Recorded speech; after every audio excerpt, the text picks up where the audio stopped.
What's going on? It's your man's Moo Man on the mic, back with another episode of the Initiative Podcast, where we get into everything celebrity news, world news, sociology, psychology, and WTF. Let's go.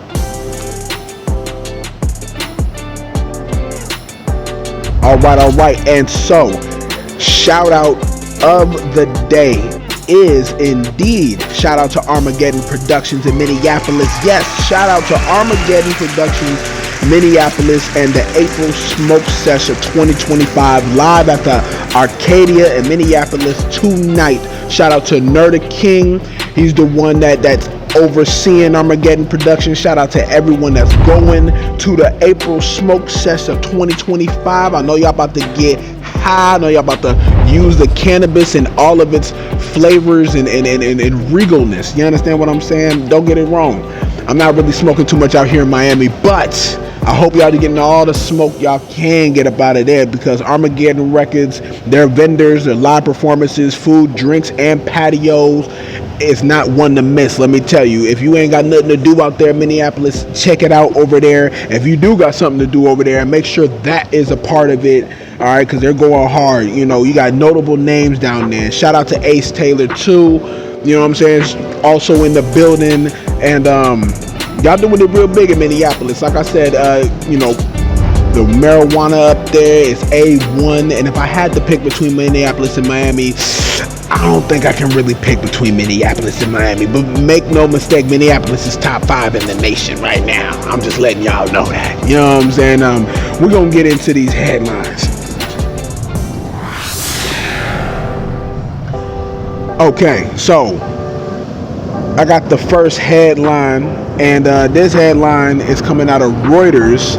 You got Zelensky tells Ukraine on Easter, evil may have its hour, but God will have its day, because this faith is in each other, said Zelensky, you know what I'm saying, who is Jewish, mind you, in a message, and I quote, "In those who stand next to you, Ukrainian men, Ukrainian women, faith that evil may have its hour, but God will have its day," is the anthem out there in Ukraine, with Zelensky hosting an Easter event.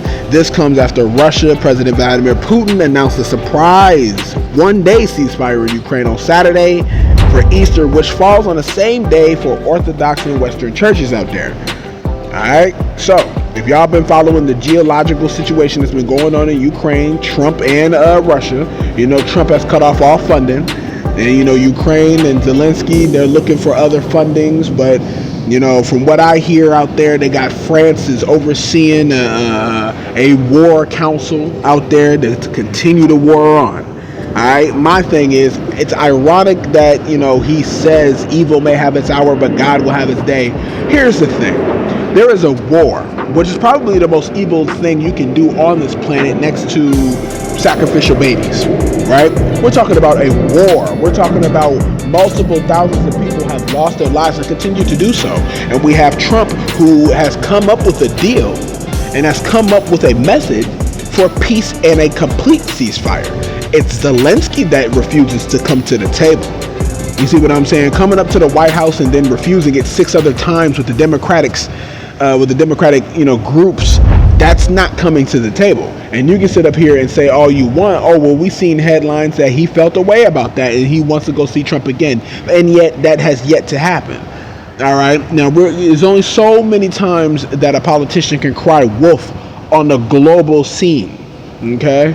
I mean, if I was a country, I'd be looking at Zelensky like, oh, what are you doing? You see what I'm saying? Don't get it wrong. Shout out to all the Christian culture out there. Shout out to everyone who celebrates Easter. Shout out to the Orthodox and Western churches, for the ones who are not corrupt. But for the ones who keep perpetuating war, I have one question and one question only. Does this follow the golden rule? Mull over that, and we're going to move on. Okay, we got the next headline. This headline right here is a serious headline. It's a headline that we've been following for some time, but it's going to get juicy. We're talking about Dame Dash. Y'all know who Dame Dash is. Rockefeller, honcho at one point in time. His legacy could be up for grabs with businesses on the edge of total fallout. Okay, let me tell you a little bit of Dame Dash's businesses. Those businesses include Black Rock LLC, the Dash Group LLC, Lebanon Improvement LLC, Ocean East Improvements LLC, and 1996 Songs LLC. And that's not what hurts my heart about all this. What really hurts my heart about all this is that he could lose his infamous State Property film. If y'all ain't never seen State Property, you wasn't born in my timeline. If you've never seen State Property, you are not nor should you be in the streets. State Property was a film that he directed and produced. It had Memphis Bleek, All of State Property. It had Jay-Z. It had Beanie Siegel. It is a cult tradition to see State Property at least once in your lifetime, and all of that is up for grabs. It could be gone, it could be auctioned off, and because a California court is considering a request to seize and auction his intellectual property and personal assets following years of legal defiance in a bitter dispute with filmmaker Josh Weber. Alright, so this goes back a couple years, all the way to 2022, which began with the film Dear Frank, produced by Weber and his company Muddy Water Pictures. A suit claims Dame attempted to hijack production after getting kicked off the project, and in 2022 the court ruled in Weber's favor, awarding over $800,000 in damages for copyright infringement and defamation. But again, that didn't stop Dame Dash from disputing the claims and getting on these podcasts and you know, doing what Dame Dash does. Now, everyone must have seen Weber was in the light or in the right because he got awarded it, right? But again, the dispute reached a flashpoint when Dash used a podcast appearance on Earn Your Leisure to hurl personal insults at Weber, which Weber then claims, you know what I'm saying, the remarks sabotaged the $4 million directing deal tied to Billy Bob Thornton project. Okay, Weber was awarded $4 million in that lawsuit, which was a separate suit with another suit of defamation. It's like, God, dang.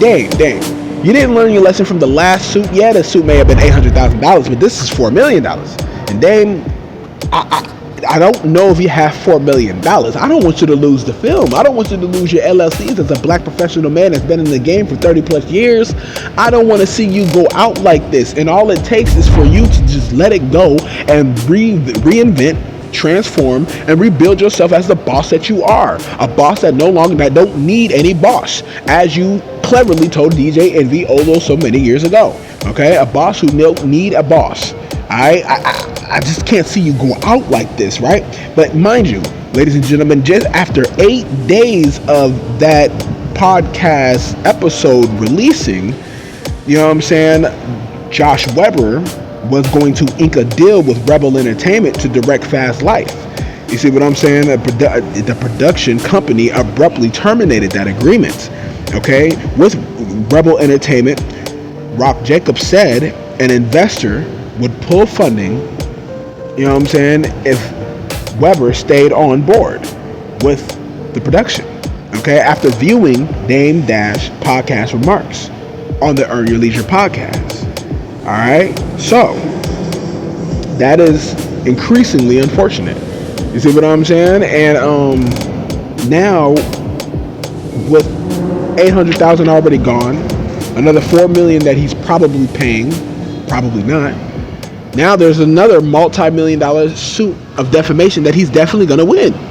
You see what I'm saying? And that is it, ladies and gentlemen. You know when you lose all of your hotels on Monopoly and you lose all of your residual money that you have in your hand that you're clenching because you're hoping that the dice rolls in your favor that one little time around the board, but it doesn't, and then someone else rolls the dice and takes all your property?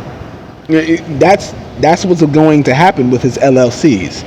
Alright? And I don't want it to happen. Like I said, he's a successful black man. Has he made some wrongs? Yes. Has he corrected some wrongs? Absolutely. Does he deserve these wrongs? Kind of depends on your actions. And at this point, if your actions are showing a constant pattern of defiance against a power that you cannot go up toe to toe with, it's best just to retreat.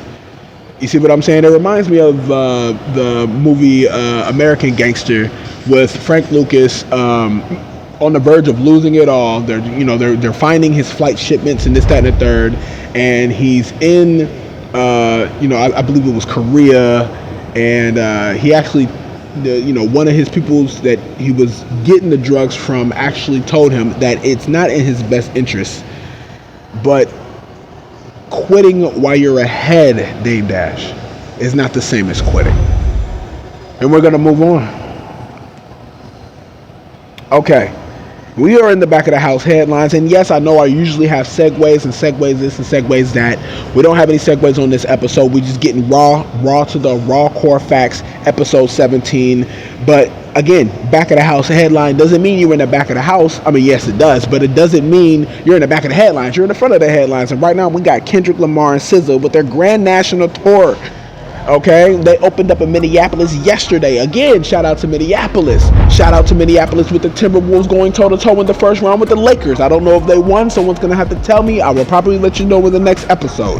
But there is backlash with Kendrick Lamar still performing the Drake disses that he created with Euphoria, Not Like Us, and you name it. And my thing is, how is there backlash with this?